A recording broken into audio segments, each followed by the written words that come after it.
Good evening, my darlings. I haven't really felt much like sitting in front of a camera recently. As many of you know, or if you don't, if you first time you've seen me, we lost our baby boy, Orca.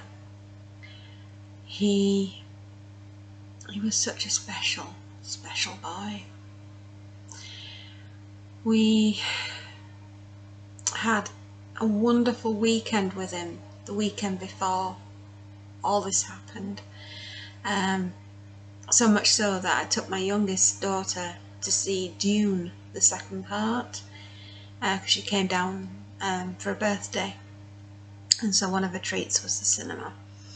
My husband's not into science fiction, but I am, so I jumped at the opportunity to go with her. And the other daughter was working, so she couldn't make it, so it was just the two of us. And Orky was absolutely fine that weekend, and we did a very normal week.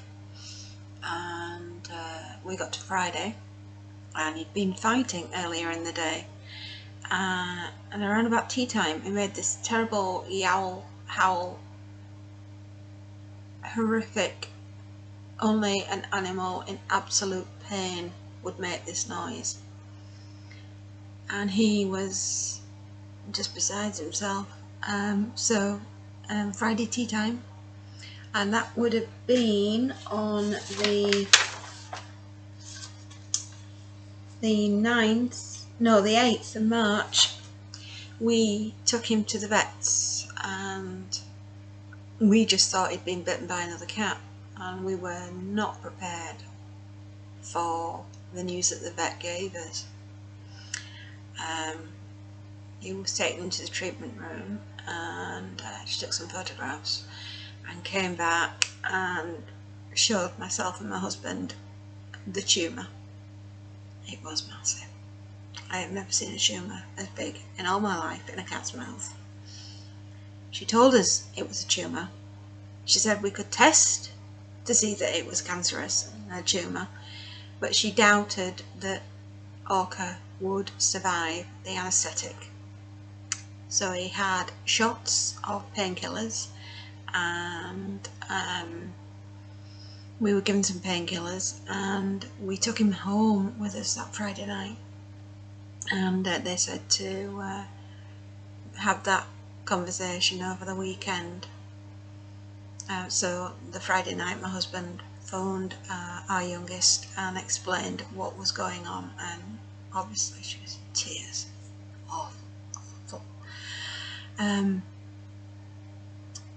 we just had a very unsettled, very horrible evening, and Orky could not get comfortable. He could not find a position to sleep in, and he was absolutely exhausted. Saturday morning, I managed to get a tiny teaspoon of tuna into him, but that was just too painful. He was screaming. His jaw was on fire. My husband phoned our youngest, and she's in university in Newcastle, and we arranged to pick her up in York, and I stayed with Orky while he went to get her, and then brought her home, and we cried and cried over the weekend. We managed to nurse him through the Saturday night, and we didn't think he'd make it, but he did. And on Mothering Sunday, which was the 9th, no, that was his 10th, I'm sorry, the 10th, he was still with us, bless him, he was still fighting, but at this point now he can't eat, and even drinking is painful, it's beyond painful, and we're doing our best to get the painkiller into him, but it's not even touching him. So we made the very difficult decision as a family on the Sunday that we couldn't bear to see him starving to death because he can't eat, and dying of dehydration because he can't drink. So on Monday the 11th of March at 11:15, Orca was put to sleep and we howled like wounded animals. We were beside ourselves, even the vet cried. And it was unbelievably painful. Our little boy, Orca had picked our youngest as his favourite person, and Orca just simply adored our youngest daughter. He followed her everywhere.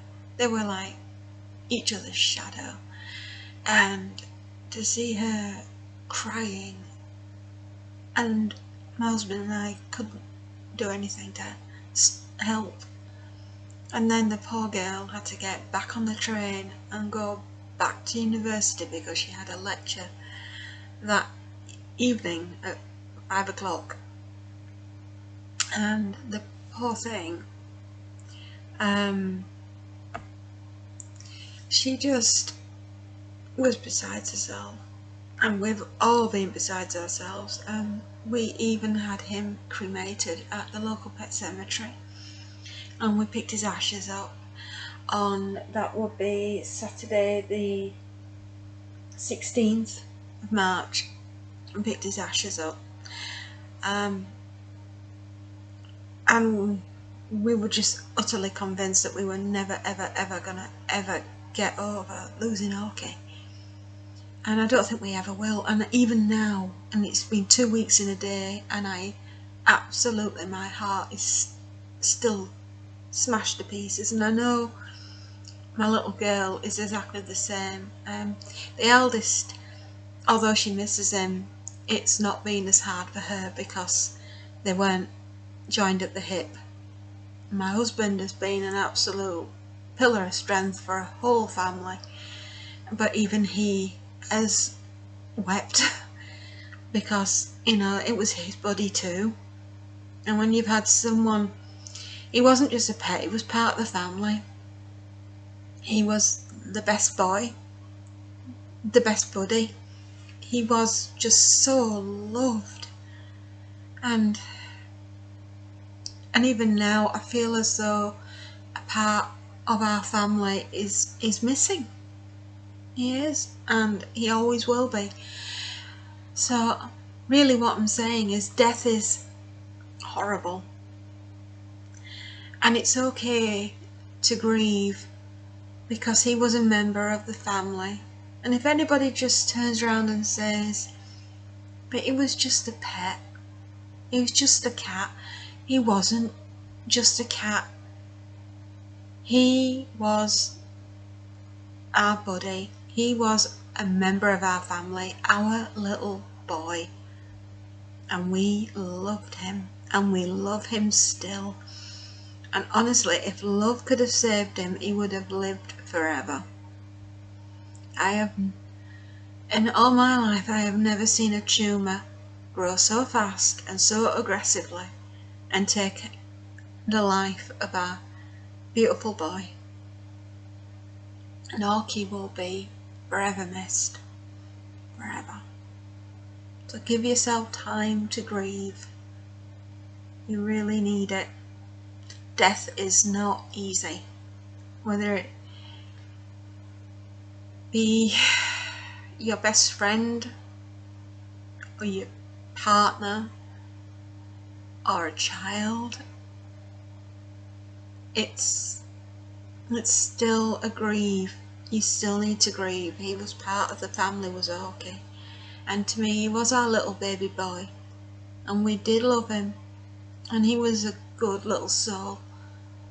He wanted belly rubs and chin scratches and ear rubs and dreamies and tuna and chicken and lamb, and pretty much he looked at the family menu and picked what he wanted. He had a good appetite. He was a big lad. Yeah, weighed over 6 kilos, but he was pure muscle. Absolutely pure muscle. That boy was tremendous. He was the size of a lion. and he lived life to the full. Which brings me to our latest little lad that's moved in. Like Orca, Monty is a rescue, and I'm sure Orca wouldn't begrudge Monty having a home here with his family, because he was so well loved and well cared for that he would hope that Monty would have the same love and care that he got. And Monty has been through the wars. He's 16 weeks old and was found half starved, fleas, worms, terrible digestive system because the poor lad hasn't had the best diet and has been living off what he can find on the streets. And the poor boy. I hope that he gets better and that his tummy settles down and that he can keep the food down. Fortunately, touch wood, the food that we've been feeding him, which is Shiba kitten food, he seems to enjoy it. We're doing very small amounts, 5 times a day, like a little teaspoon, and water. He's drinking lots of water, which is a good sign, and he is putting a little bit of weight on. He's so lovely.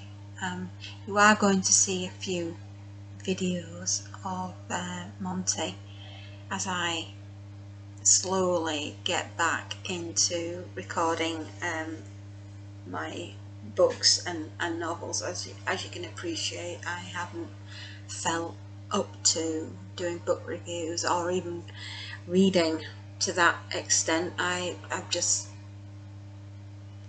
thrown myself into work, basically, just to numb the pain.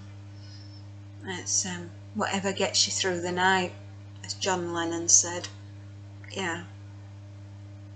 But Orca will be forever loved and forever missed. And give yourselves time to grieve, as I'm giving myself time to grieve. Even though I'm taking care of a basic newborn, I'm still grieving Orca. So it's lots of emotions are going around at the moment. I'm sure given time, they do say time heals everything.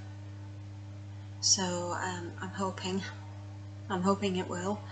I'm no longer crying myself to sleep, which is a good thing, but I do still have moments where I have to just sit and weep, and it's a natural thing to do. And my husband's exactly the same, and so the girls. And I'm sure over the coming weeks you'll start to see me lift my spirits a little bit more, and Monty will bring us out of our shell, and I'll get back to doing book reviews and reading and just being me. Thank you, everyone. Thank you so much, my darlings, for being so understanding. We really appreciate all the love and all the support that's been sent our way, and we will repay your support by getting ourselves back on our feet and getting back to normal and doing what we do best, which are book reviews. So until then, my darlings, happy readings and enjoy, and do take care of yourselves.